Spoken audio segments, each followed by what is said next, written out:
Any diet which does not follow these 3 killers, you want to avoid like a pride parade in June. That stuff is not good for you. It's going to leave you scarred for the rest of your life. Yo, good morning, bro. Have you ever felt like you could be so much more efficient at life, output so much more, if you had a solid, simple, easy, and instant diet to move you forward, but you struggle to get there? Believe me, I know the struggle you're going through. Nowadays, everybody tells you something completely differently about diet. You have scientists telling you to go plant-based because it's healthier and it's better for your body and the environment. You have scientists telling you that plants are actually toxic. You should eat mostly meat. People telling you to only eat liver. You have scientists telling you that you can't actually see how a single nutrient will affect your overall biochemistry. And all these people, they act like, and then you also have this ministry propaganda we were taught in school, this absolute garbage information about the food pyramid, which makes no sense whatsoever. The government really selling our souls for corporate interests. But all of these people act like they are the Messiah. They have the holy answers. And if you question their views on diet whatsoever, it's like you spit on their mom. But the reality is almost all of these people have absolutely no idea what they're talking about because they only see diet through one particular lens. And the perfect diet, which I'm going to teach you in this video, will follow all 3 pillars, which is fairly easy to do with a couple tweaks to your current diet. You will be amazed at how far you will go in life. So the first thing I do when I wake up is get my large water bottle and fill it up with water from my reverse osmosis water filter. This is what it looks like right here. The reason why you don't want to drink regular tap water is because it's absolute garbage. It's full of so many nasty toxins in there. You have herbicides, you have pesticides, you have insecticides, you have chlorine, you have arsenic, you have lead, EE2, lots of nasty toxins, including hormone disruptors, which you do not want inside of your body. In fact, these things will cause you everything from kidney failure, reproductive failure. They'll cause hormone disruption. They'll give you issues with your bladder. They'll cause cancer. They'll make you obese, including gynecomastia, and so much more. One of these toxins in our tap water actually gets added in from the government, and that is fluoride. They add it in to prevent tooth decay in children, but fluoride has been shown to build up in the pineal glands of your brain. And we don't exactly know how the brain works. So the last thing you want to do is start adding some toxins in it that literally calcify and stay in there your whole life. Another one of these toxins is EE2, which is an estrogenic birth control hormone. Essentially, women who are on the birth control pill, they take the pill and then they pee this hormone into our water supply. And our water supply, our tap water, our shower water, is not some natural water from a spring and then it goes into the ocean. It is retreated and recycled by the government, who we both know are a bunch of incompetent idiots. The same water you pee and poop is the same water you drink. And hormones are not living creatures like bacteria. They can't be killed off with UV light or with chlorine, so they exist in our water supply. But the tap water you drink literally has birth control hormones inside of it. It is going to make you fat, sick, infertile, and cause a bunch of issues, which is why I highly recommend you pick up some sort of system to treat the water you drink with. The one that I have right here, as I mentioned, is reverse osmosis, but it does have other filters in here as well, pre-carbon, post-carbon, etc. Essentially, every morning and maybe once or twice during the day, depending on how much water I drink, I simply just fill it up, hit this button, and I'm good to go. Now, treating your water is a subject I've covered in other videos, a bit of a longer one, but if I was gonna sum it up, do you seriously trust the government to make sure the water you drink is actually safe? If you go to the Environmental Working Group, EWG.org, you can type in your zip code and see how nasty all that stuff is. And that's even assuming it meets the government standards, which are already absurdly low. And who even is in charge of public health? It was like some 60-year-old dude, doesn't even know what gender he is. You trust him, who's only talked about transgender rights for the past like 3 years, to make sure the water you drink, the food you eat is healthy? No, it is our responsibility to make sure we are putting in the best quality stuff inside of us, and we drink water every single day for our entire lives, and quite a lot of it if you exercise. So make sure it is pristine. But my water bottle filled up now. And for a bit of a backstory, I've struggled with food for basically my entire life. I spent my childhood years obese because my family owned a gas station, very typical, and I was filling myself up with this just garbage snacks, those purple Dorito chips, those vanilla wafer straws, which honestly tasted pretty good. Then I spent my high school years very skinny fat when I was running long distance track, and I've always struggled with bloating, with constipation, with diarrhea. I've always just resented going to the bathroom because of the damage it would cause to me to be sitting there for such a long time. And then after that, when I started getting into the gym, I dealt with severe constipation and problems. I was putting in so much protein out of my body, and everywhere I went to for help, nobody seemed to know what the answers were. I mean, they would all pretend like, oh yeah, go keto or go vegan or do this or do that. But I tried all that stuff out and it didn't actually help me whatsoever. I never felt like I was actually truly healthy. And I was also struggling with acne. I never really knew how many carbs or what amount of macros or the protein that I needed. Everyone gave me different answers online. And I struggled with this problem for a very, very long time until I read the book Outlive by Peter Attia, which is probably the best book I've ever read on how to actually live longer and be healthier as you age. And in the book, he covers diet, which he said that in the past he obsessed over as well. But he realized that most people who talk about diet go to the unnecessary extremes. In reality, the perfect diet will follow 3 key pillars. And the first key pillar is being metabolically healthy. All right, so first meal, 90 minutes after we wake up, will be 60 grams of 100% grass-fed and grass-finished whey protein powder. Combine that with some organic cacao powder, some creatine, and we're gonna mix it all up with that reverse osmosis water inside of a glass container.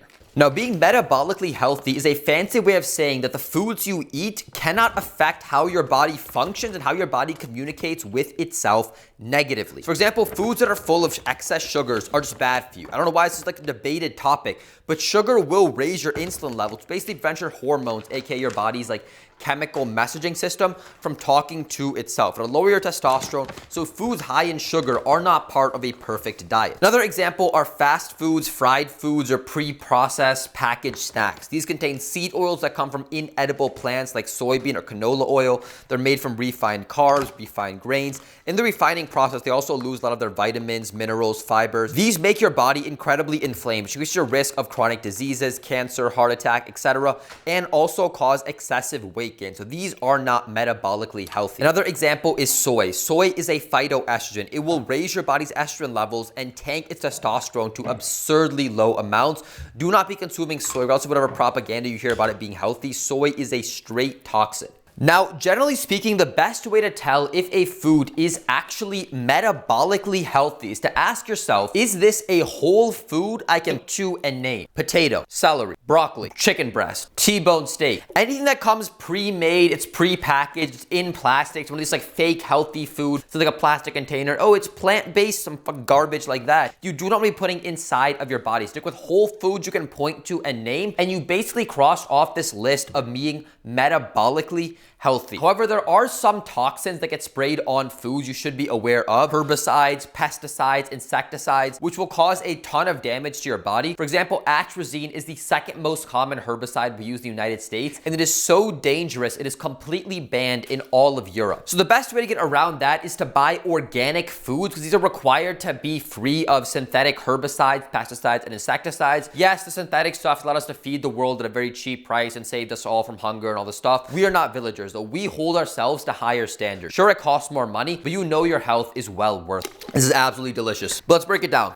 So 60 grams of protein. Why 60? 60 is the most your body can consume that will go to your muscles. Anything over that, the rest of your body steals up, your kidney, your liver, etc. And we want grass-fed, grass-finished whey protein powder. And grass-fed, grass-finished, meaning the cows that produce it have only been fed grass their whole life. They haven't been fed grains, which have nasty herbicides like atrazine sprayed on them. And grains are also stored for months at a time in grain cellars where mold and fungi grow on them. So imagine now the cow that you're getting your protein from, these moldy grains that have had nasty herbicides sprayed on them. When those cows produce their dairy, or you get the meat from those cows, it will be very toxic to your body. So we're going for grass-fed, grass-finished. This protein powder is linked in the description in my power products and my kits. And then we're adding in some creatine, because it's the most widely researched supplement ever. It's been increased energy output, muscle mass, and overall power. And lastly, we're adding in cacao powder for that bit of a caffeine boost, not having to actually drink coffee. Of course, it is organic cacao powder. And when you add it, you should drink no earlier than 90 minutes after you wake up. Anything earlier than 90 minutes and it will cause a crash later in the afternoon. Pro tip from Andrew Huberman. And then lastly, we're mixing it up in a glass container because plastic is absolutely nasty. It is a hormone disruptor. So swap out any of your plastic like protein shaker cups for glass ones. This right here is meal number 1. two things I forgot to mention. One, I take an omega-3 vitamin D 2-in-1 supplement. This one is 5,000 IU. Don't just take my supplement because I recommend it. Do a blood test to see how deficient you are in vitamin D, because you definitely are, and see what level you need to supplement to. The reality is we just do not spend enough time outdoors nowadays, and even if we did, you put yourself at risk of skin cancer, which is why vitamin D is very, very essential, and it's hard to get entirely from your diet. So I highly recommend the vitamin D supplement once you've gotten a blood test done to see what level you need to supplement to.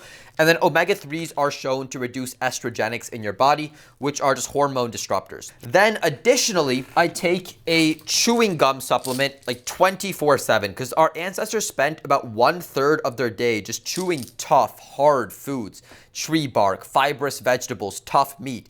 In our modern day, we just don't chew anywhere to the level that we should be chewing, time-wise or hardness-wise. So you pop in one of these Jawliner facial fitness chewing gum, and it'll help give you a stronger, more protrudent jaw, help you with breathing, from looking more attractive and everything like that. If you're under age 25, you have the ability to change the shape of your jaw relatively easily through consistency with chewing a hard gum and chew often.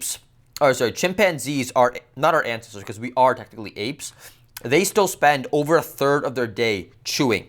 So chew hard gum. You want a sick jawline, and you want to improve your overall health. Both of these are also linked in the description in my kits. All right, so here we are 3 hours later, ready now for meal number 2, which is gonna be, you ready for this? This is the same exact thing as just meal number 1. It's only 40 grams of grass-fed, grass-finished whey protein powder, no creatine, no cacao powder. I just use the same exact cup, so I don't have to waste time cleaning it. And you'll have two questions in your head right now.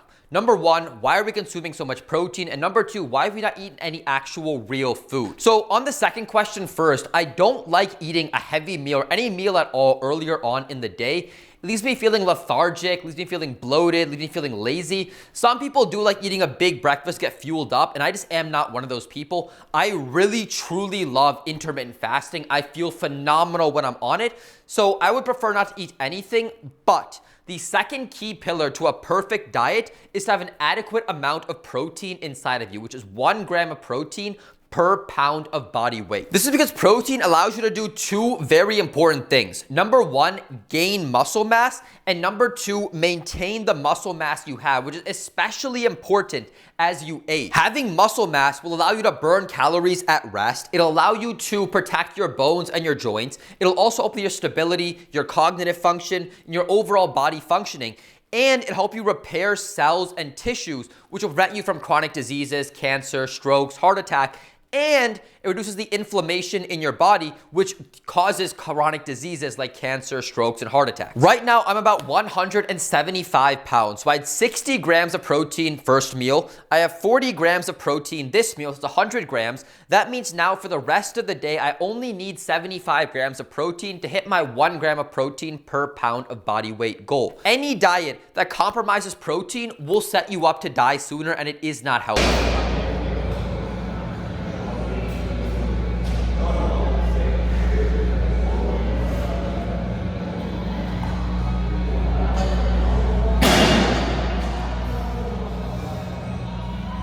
Yo, check it out, bro. So right now I'm back from the gym. I also got a haircut. Boy's looking pretty sexy, am I right? And it's time for my first meal. And especially since most days of the week I go to the gym instead of boxing or kickboxing, I am pretty hungry. Now, my favorite go-to meal is simply steak and sweet potatoes. I made an entire video covering it, how I make it. And pro tip, if you buy from local farmers, like hop on Facebook Marketplace, you'll find some people near you. You will get steak at 1/3 of the price of Safeway or Walmart or Target or whatever. But occasionally my family will cook some decent food, whether it's keema, chicken karai, naan, paratha, etc. And today my mom made chicken karai. So that means that's what I'm gonna eat for my first official meal. Now, as for the food we cook at home, I've gotten my family on the healthy bandwagon. I make sure that the beef we buy is grass-fed, grass-finished. I also make sure that when we buy chicken, it tends to be organic. I've thrown in all the spices, the pre-made ones in our house that contain artificial food colorings.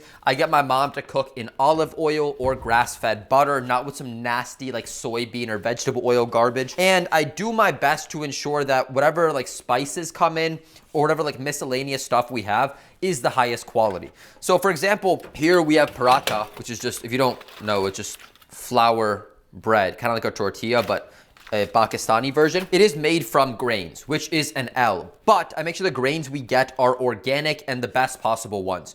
That way it ensures that there's the least possible contaminants from things like atrazine, they get moldy and all that stuff like that. But I will be honest, for this meal, sometimes I just grab leftovers from the fridge whenever we get food from outside, which is fairly often. Now, some people will spurg out, oh, he ate food from outside, that's not healthy and all this stuff. When I say eat out, I don't mean like Taco Bell or McDonald's or some drive-through like Panda Express kind of thing. Yes, I do that stuff every now and then, but it's a very like rare occasion.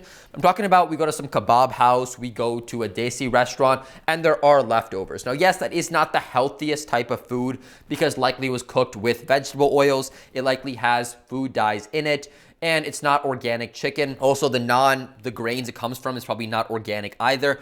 But I'm not that detailed about diet. Yes, it could be healthier and all this and that, but there's a really powerful quote that you shouldn't be so righteous that it drives you mad. It is gonna save me so much time to just eat the leftovers in the fridge versus making my own steak and sweet potato. I'm not gonna let food go to waste. So if there are leftovers 2 to 3 times a week, I will just eat those. But now that I fill up my paper plate, because I don't wanna waste time cleaning and putting stuff in the dishwasher, but I fill up my plate with my chicken karai and my paratha, I want to tell you about the second pillar of having a perfect diet, and that is making sure that you are adequately nourished, which is a fancy way of saying eat to an amount where you won't be a fat ass, but you also won't be anorexic. This is because when you are overly nourished, you're basically consuming too many calories, your body can't burn, you're basically fat, obese, unhealthy, like the majority of Americans are. The excess fat you gain will be called visceral fat, which is especially common around your liver. So all these fat people have like very fat guts right here.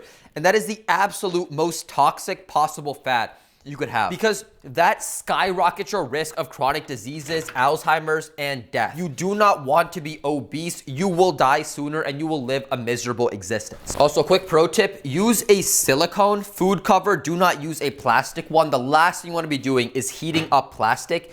That is a bad way to go. And also, by the way, I'm not sure if I mentioned this, but when you eat foods that are metabolically healthy, it's actually very hard to become obese. This is the craziest thing I learned. I started learning about diet. When you eat real whole foods you can point to and name that are organic, it's actually a bit difficult to gain weight on a bulk. So all these people that are getting fat in the US, yes, okay, it's their fault and it is social pressure because there's no like incentive to not be fat. Whereas in other cultures, you just are not allowed to be fat, like if you're Korean. But we see in the Midwest especially, people are way more obese. And that's simply because I believe it's where they spray all the herbicides, like atrazine and other nasty ones, that like our corn and our crops come from. But now on the flip side of this, you cannot be super skinny. You cannot be undernourished, because when you are skinny, I see a lot of people in this biohacking community talk about like multiple day fasting nonstop based on some studies in mice that are very weak evidence-wise, because mice live for way shorter than humans do. But the point I'm trying to make is if you are not consuming enough calories, that likely means you're not consuming enough protein, and we know how important protein is, but you don't have enough fuel for your workouts to exercise, which is the greatest tool you have to live longer and be healthier. So make sure you are getting enough calories in to sustain your current path in life. So right now, for example, I'm at the bottom of my cut and I'm trying to gain weight. I could count calories, but that's very excessive. What I found to be the best way possible is know what you're hitting for your protein goals, but simply track your weight. Set a goal to gain X amount of weight per week. For me, I have the list up in my room, but I think it's about a little under 1 pound per week. And then every morning after I've done like my number 2 in the bathroom, I simply weigh myself with a Bluetooth scale. You can use any scale on the market, but the one I have is linked in the description in my wellness kit. And I use that scale, which syncs up to Apple Health, takes an average of my weight, and I basically see, am I on track to that goal? This is so much easier than counting calories. Now, these 3 things that we talked about, being adequately nourished, having enough protein in you, and being metabolically healthy, are the 3 key pillars of a perfect diet. If you hit all 3 of these with your current diet, or a diet that you want to do, you're basically set. You want to go more plant-based, go for it. You want to go more animal-based, go for it. You want to go more keto, go for it. Whatever makes you happy, but make sure you hit these 3 pillars. Any diet which does not follow these 3 pillars, you want to avoid like a pride parade in June. That stuff is not good for you. It's going to leave you scarred for the rest of your life.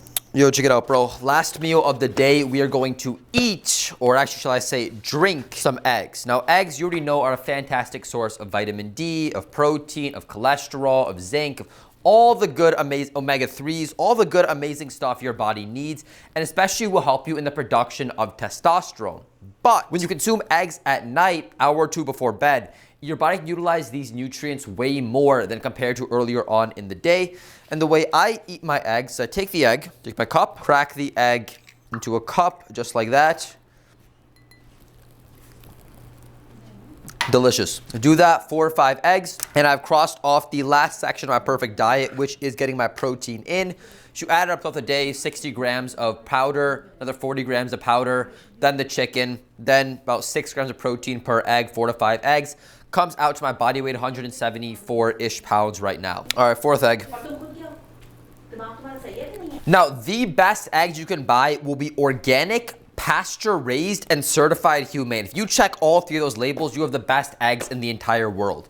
What those all mean is essentially that the hens that produce the eggs were not cooped up in a barn with 1,000 other hens. They weren't caged up. They have access to the outdoors, plenty of sunlight, a diverse range of vegetation, and so much more. These, environmental woke types are watching over them to make sure they've actually been treated well. And therefore, you will get eggs with double the nutritional quality compared to other eggs.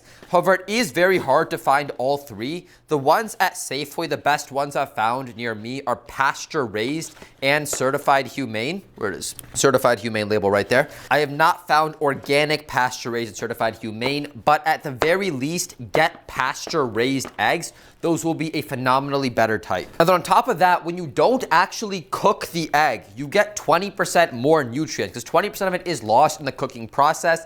Don't worry about salmonella or anything. All hens now are vaccinated, eggs are sanitized, and so much more. I've been doing this for almost a year now, and I'm healthier than ever before.